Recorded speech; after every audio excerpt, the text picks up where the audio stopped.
Now, in general, you can solve problems with a poor display by using controls on the monitor, as well as possibly having to change window settings.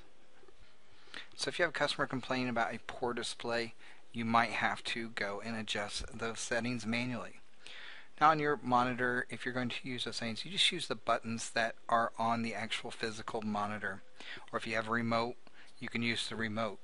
Now if you're want to change the Windows display settings, then use Windows as such. Go to your control panel, pick out your display setting, and that might, if you're going through the other view, you might go through appearance and personalization and then select display, and then you have different settings that can be used.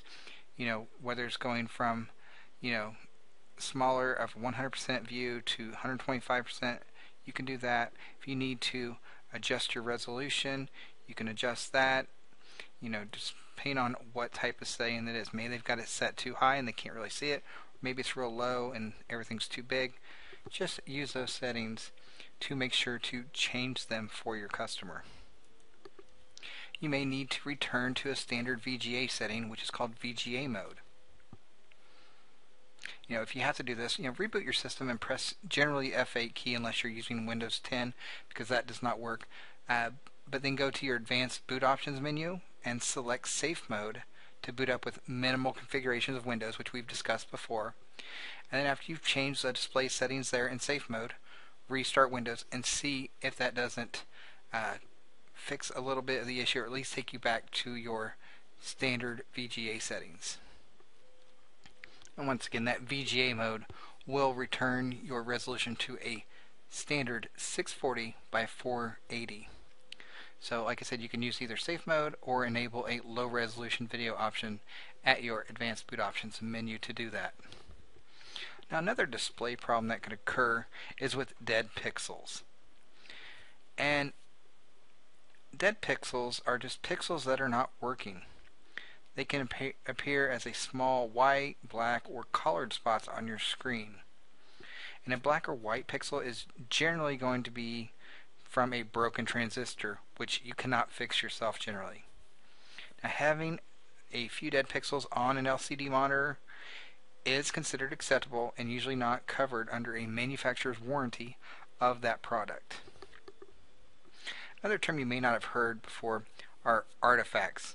And in the sense of display, these are horizontally torn images on a screen called, once again, those are called artifacts. And they happen when the video feed from the video controller gets out of sync. So it's not refreshing as it should be. Now one common cause that causes these artifacts to occur is when your GPU on your video card tends to overheat. So that might be one thing you need to troubleshoot there. Now you can monitor temperatures to make sure that your video card is cool and everything too. And you may have a built-in program that comes with those more expensive video cards if you put in a video card yourself. I'll show you another issue I've seen occur mainly on laptops. But if you go back and you go to your power settings, you'll see that you have the ability to change the dimness.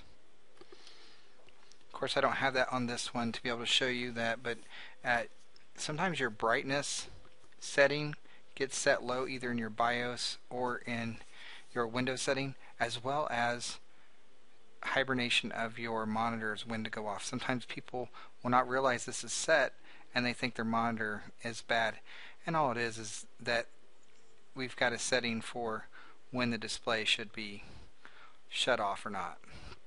So check your brightness and your display settings to see if possibly that is the problem to their display issue.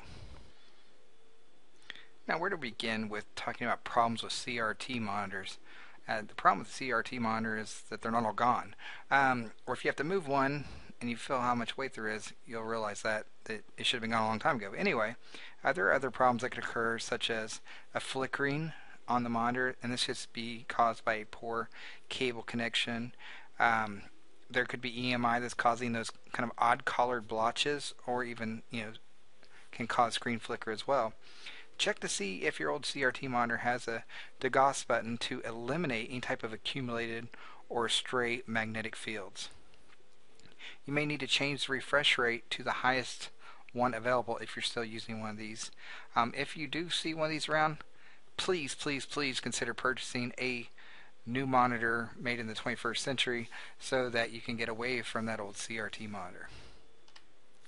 And we'll conclude the chapter talking about protecting your computer and the environment. We've talked about some of this before, but to keep the longevity of your computer going, make sure to protect your computer against the harmful environmental factors of humidity, dust, and any type of out-of-control electricity.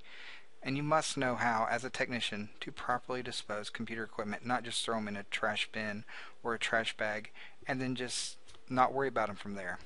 Know how to properly dispose of your equipment. There's some things you do and don't do with your computer. Obviously, don't jar a computer. So do not move it, roughly, or when you are doing it, don't slam it down when you find a place, even if you're really upset. Just be very careful with the equipment. As I've said in other videos, protect your computer against dust and other airborne particles.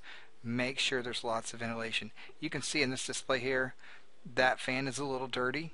And that's not the worst I've seen. I've seen some really bad to where we were taking and actually just grabbing it, by fingers, pulling the debris out of fans. So make sure you keep them clean. Make sure, if you can, if your organization will get it for you, get an anti-static vacuum so that you can work inside, these sensitive electronic equipment like computers and printers to get the dust and the debris out of these computers to keep the airflow running as efficiently as possible and keep your systems from overheating. Some of the other tips: protect any type of media you have from harm, and make sure you always have backups.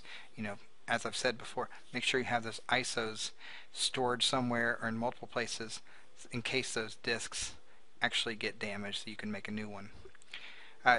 High temperatures and humidity, these are very dangerous for our electrical equipment, so make sure to keep your systems cool and make sure the humidity is controlled. Those climate controlled environments are definitely worth it, and if you've ever been to a server room, you'll know why they're kept pretty chill in there, and we prefer that.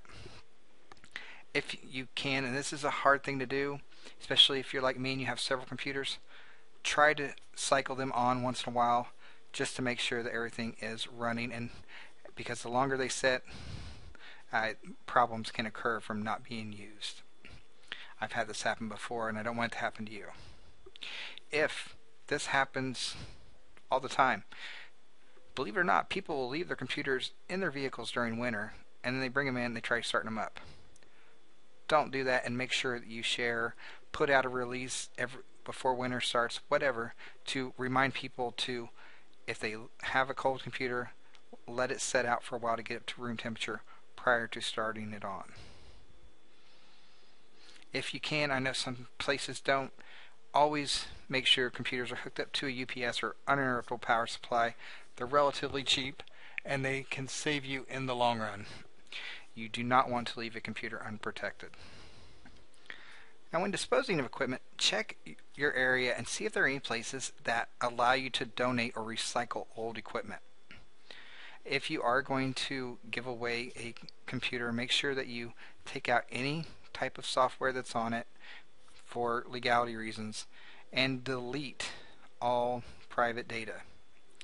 If trashing your computer, use a degausser to erase everything if you have a magnetic hard drive, or go ahead and take a drill and drill holes through the drive to make it inaccessible. There are other ways of doing this, but these are your most simple ways of getting those things taken care of. And as well, make sure you check with your local government if there's any type of regulations on disposing of your computer equipment properly. Make sure you comply with local regulation. I'll end here with just a quick little table here to show you about disposable of some of your used equipment, such as toners, your storage media, what to do with them. So make sure you follow some of these steps here to properly dispose of that equipment. Well, guys, that's it for Chapter 13 over Troubleshooting Hardware Problems. Thank you for joining along, and I hope you enjoyed the material and the information I was able to share with you, and I look forward to seeing you in the next chapter.